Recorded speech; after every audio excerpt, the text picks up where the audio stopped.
All right, we're almost to the end of this series. This time I wanted to talk about afterTemplateRender. This function is super useful. This is probably the most handiest thing that I've found in the years that I've worked at Klevu when it comes to helping people out doing customizations. This is a common one.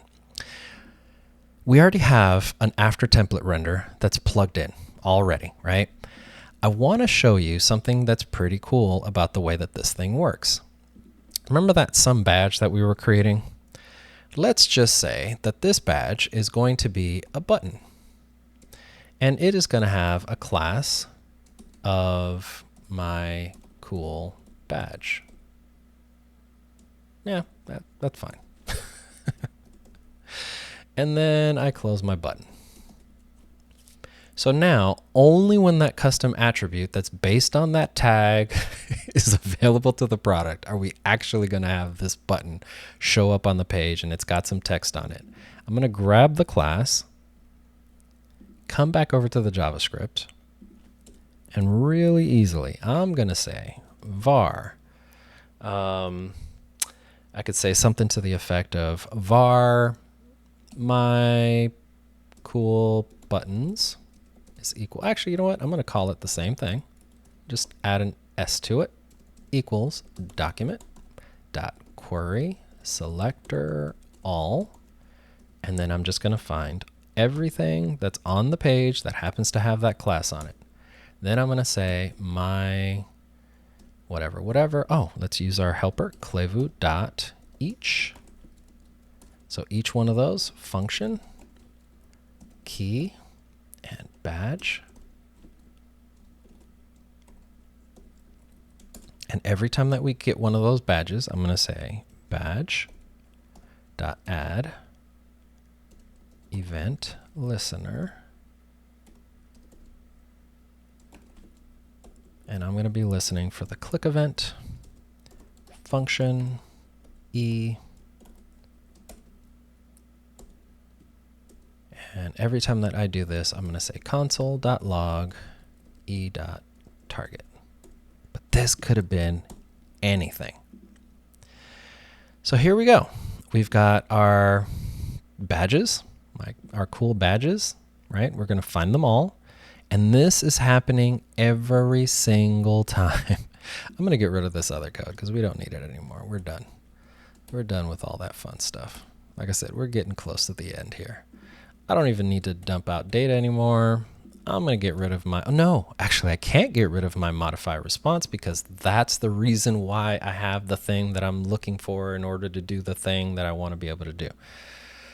Now, mind you, I didn't have to do it that way, right? Like, I mean, sort of, kind of, but I mean, there's so many different ways we could have did this.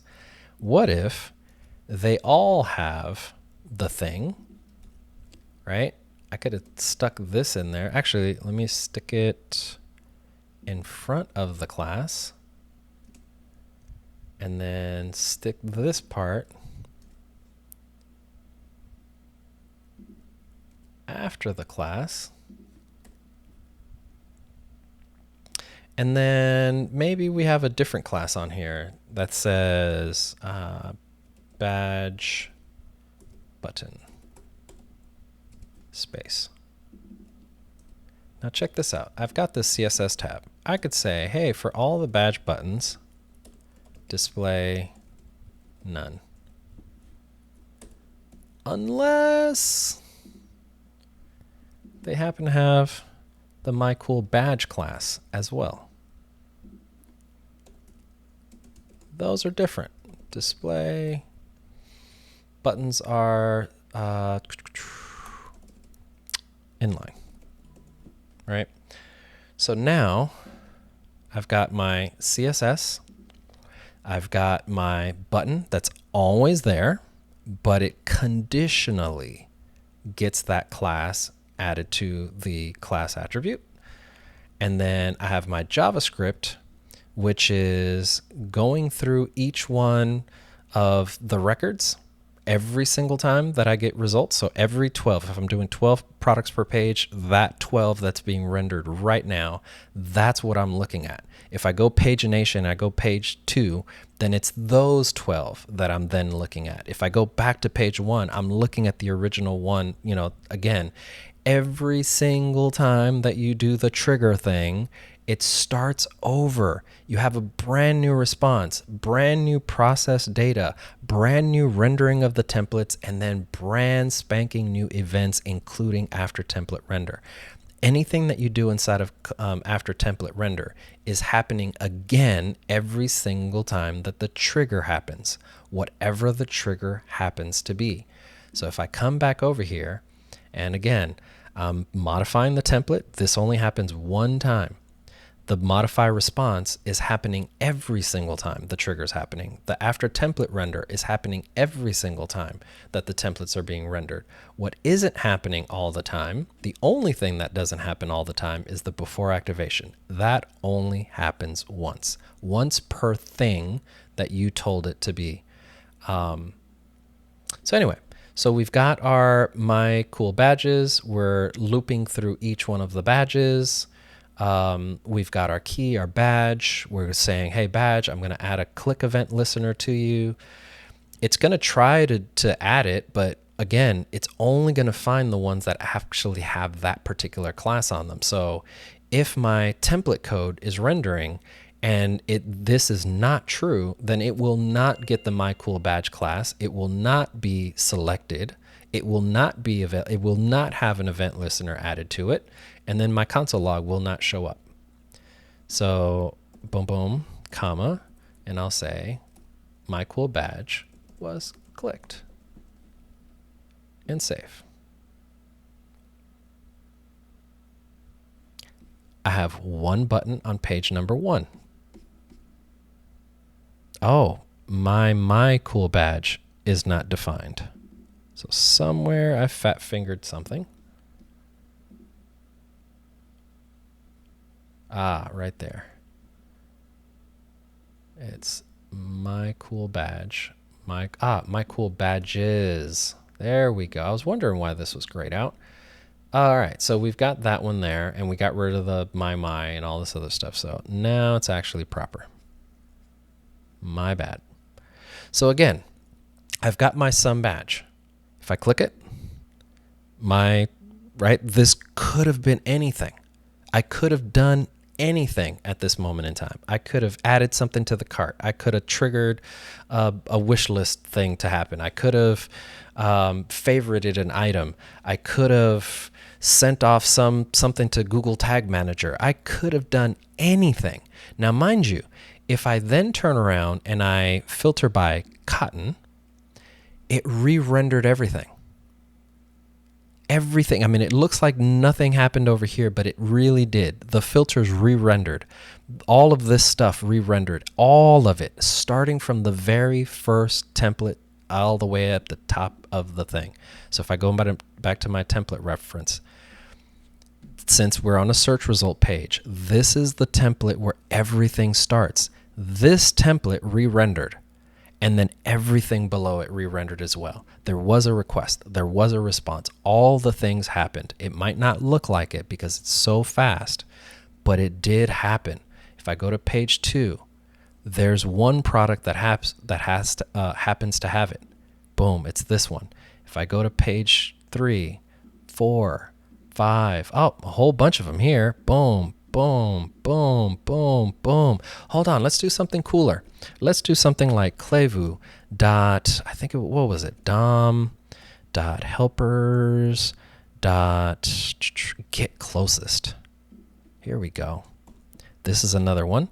So if you pass it a node and then you give it a selector, it will start at that node and work its way up the DOM until it finds something that matches that selector, right? So what I want to do is I want to find, and I'm going to, and I don't really have too much here. If I take a look at what I have over here, all I have is my UL, and then I've got my buttons because this is my product block. So I'm going to do something interesting. I'm going to go in And granted, this is all just made up stuff, but I just want to show you again, there's nothing magical happening here. I'm going to put my li back. And I'm also going to say data dash ID is equal to, and then I need to output something. So less than % equals, and then here I'm going to say data local dot ID. And then let's see, is there anything else that I want out of this thing? Sure, I'm going to say data dash name is equal to, and then I'm going to close that up, and then I'm going to borrow the same code because this is what happens. You just copy paste a bunch of code and just go tweak a thing. So this time I happen to have, and I'm also going to say class is equal to, now here's something that I didn't really get a chance to talk about, analytics and tracking. I replaced my entire product block. When I did that, I broke this cardinal rule. You can do a whole bunch of stuff to modifying a template that will break some of the events, some of the, not the stuff that you're doing in your user events and your custom, after template render stuff, but the built-in events.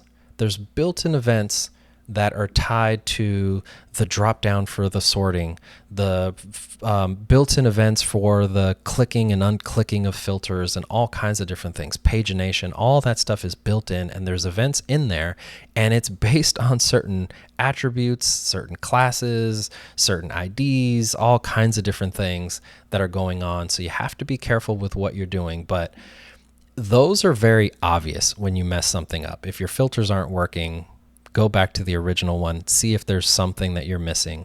You can even look up those same classes inside of the source of the various things. So if it's something in Quick, you can just look inside of Quick Search Debug and go see if you can find that class that you're missing and see if it's important. Or you can look through the comments to see if it's something related to the thing that you just did. So if I broke my filters and I go to the search result page debug file and I just go look for filters, I mean, there's 300 of them, so I'd probably need some other, something else, something a little bit better to try to find this. But if it's that class, I'm going to bump into the thing that's looking for the thing that's going to do the thing that isn't working and all that stuff. So you can backtrack it. You can kind of, reverse engineer it. But what I wanted to do is that I wanted to give myself a class, and specifically for analytics, in order to make sure that it's not broken, every product block needs, and it doesn't have to be an LI. We only bolded what is important. So it has to have a class of Klevu product, track product click, KU track recent view with a data ID of data local.id if it's in the quick search product block. If it's in the search result product block, then for that one, we need these classes.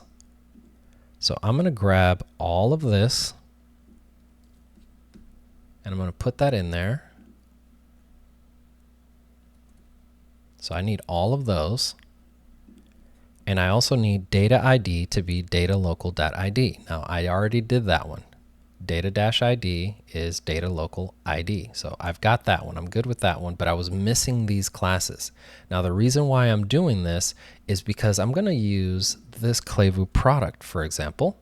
Come back into my JavaScript, go back into the console, and I was playing around with this, right? So the e.target represents the button that was clicked, and the closest thing that I'm looking for is a .klevu product. That's the item that I'm looking for, and I'm going to say var, I don't know what to call it. I don't know, my product element. And then I could say something like if product element,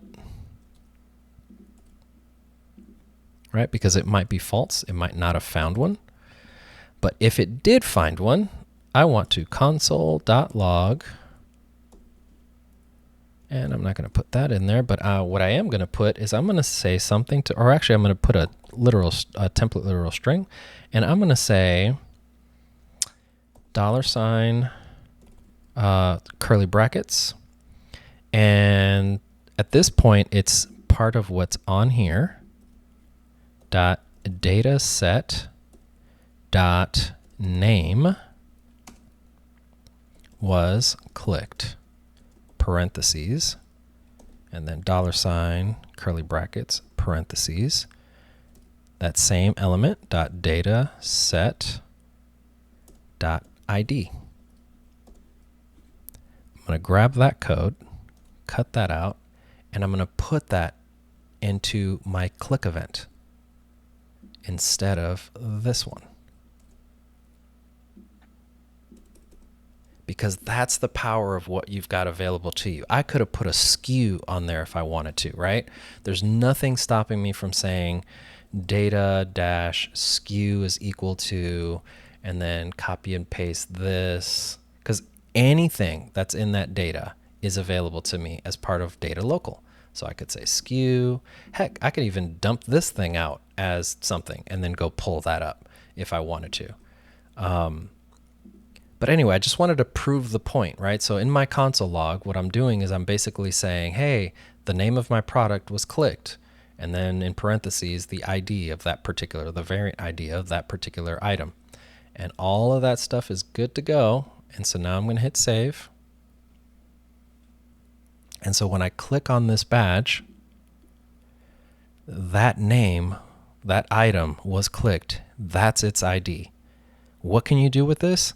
Oh, I could have added that to the cart. Oh, I could have added that to the wish list. Oh, I could have did that to my favorites. Oh, I could have, added that to a compare feature. Oh, I could have anything, right? If I go back to, where was it? I don't know. Actually, if I just click on machine, every product, because I just filtered it by the thing that I'm looking for to decide on whether I should add the thing. So every single page that I go to, everything should have it. Now, I'm not sure why I'm missing one here, because if it's in machine, it should be there. And wasn't I looking for machine? I think I was looking for machine. So I'm just curious, what's the third thing on here? So if I go to the network tab, look at the last search request, boom, boom, records. And so this would be the second one. It's not in machine. For some strange reason, it's not in machine. I'm not sure why it's showing up, but anyway, that's not my thing. This is where I would open up a support ticket. This is actually a really good example. Open up a support ticket. Klevu's support is phenomenal. This is a perfect opportunity to just let the experts dig into the data, because again, everything I've been showing you throughout this entire series is to prove to you that all the things that are happening in a customization and all the things that are available to you are just really straightforward things. Once you understand the flow of the execution of the thing, once you understand the mechanisms that we make available to you to hook into that execution, and once you understand how the search API, which is it's the bread and butter, it's the meat of the thing, it's the thing that's coming back with the data that's available for you to work with and to go do whatever it is that you want to go do. So anyway, that should do it for this portion of the series. I think there's probably only going to be one video left.